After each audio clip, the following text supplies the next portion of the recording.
Hi,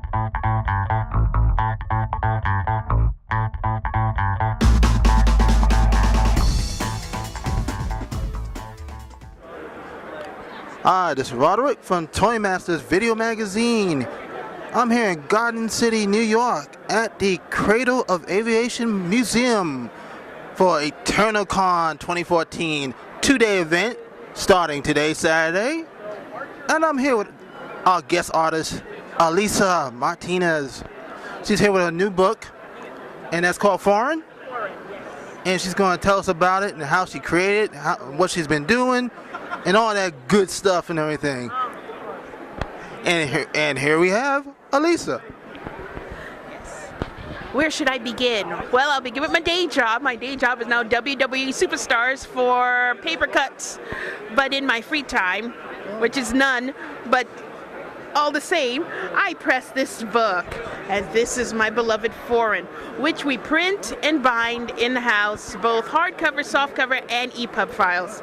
Yes, because we're crazy and I don't get enough art in my life. I need much more art. Yes, so this is my, and then I have my old baby, of course, You, Me, and Ever, which issue 3 will be out in the fall.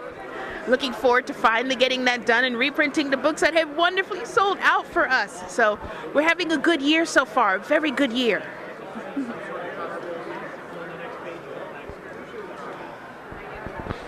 What's F.o.r.e.i.g.n about? Well, F.o.r.e.i.g.n is a sci-fi action drama where I get to draw planes. They do not transform. There are no robots. There are no capes on their backs. None of that kind. There is not even a giant space fortress of any kind that changes into any kind of robot and destroys another one. No. But it is, I know, right? Then what the hell is it about if we don't get, you know, if we don't have robots fighting in it? No, there are no robots.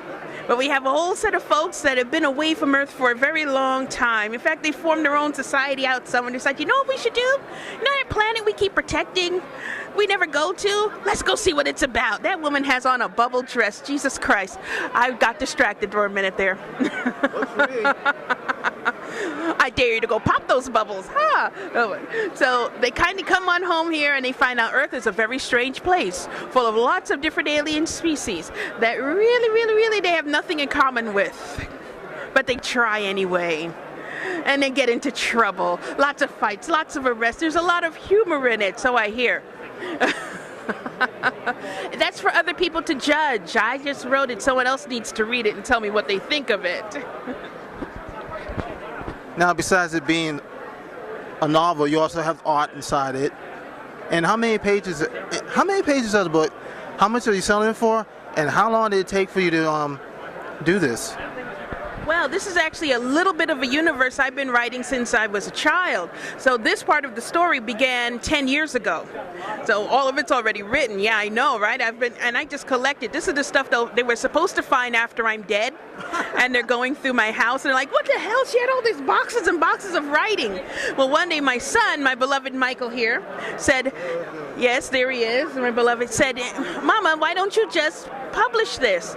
He doesn't understand the fear and trepidation adults face when they create stuff. It's one thing to show comic work because that's what I do for a living, but it's another thing with something so personal that you just write for yourself, no one else, you know. I'm not trying to please anybody with it. I'm not trying to appeal to every audience. I just think it might because it's not picking on any one set of people. I'm not using women's bodies in those ways that they say, you know, make aliens pop out of them. Although, quite frankly, the aliens popped out of dudes first, but I just want to tell you that. They you know, and they're always slayed by ladies, but somehow people find fault with them. I just want to mention that. So this on its own evolved after writing it for so long. Then decided to bind it. It's hard to edit a prose book. So it's never perfect. Every time we bind it again, we find more and more mistakes. So hopefully this time it's a clean copy, but I can't make promises because I know, I know there's one that's just like, no, commas backwards. But I think we can live with that. It's 114 pages for the first issue. The next one seems to be almost twice as big as this one. And yes, I put art in it because sometimes I want to just draw it. You know, sometimes there's a chapter I want to draw, so I draw that chapter. Sometimes you need to describe it with art. And sometimes the words are just fine. So, and then there's lots of characters from the book, which took 2.5 years to design those tattoos for those characters. In fact, I showed the characters before I had the book out. And you have some of the characters right here. Come to the panel with you. Okay. I'm coming. 5 minutes. I'm coming. 5 minutes. Yes. Yes, he's being asked to do a panel. I don't even know what it's about. They're coming to get me. They're ambushing me. This is an ambush. I want you to know that. And you have some of the characters also on display here. Yes. Okay, so we'll show that later. How much is the book? How much is the books? The hardcover is $15, and I said we press and bind it in the house. The soft cover is $10, and the EPUB file is $7. We have the price range, of course, because I want to be competitive with the regular market. Yes, it's actually copywritten, has its barcodes, has everything.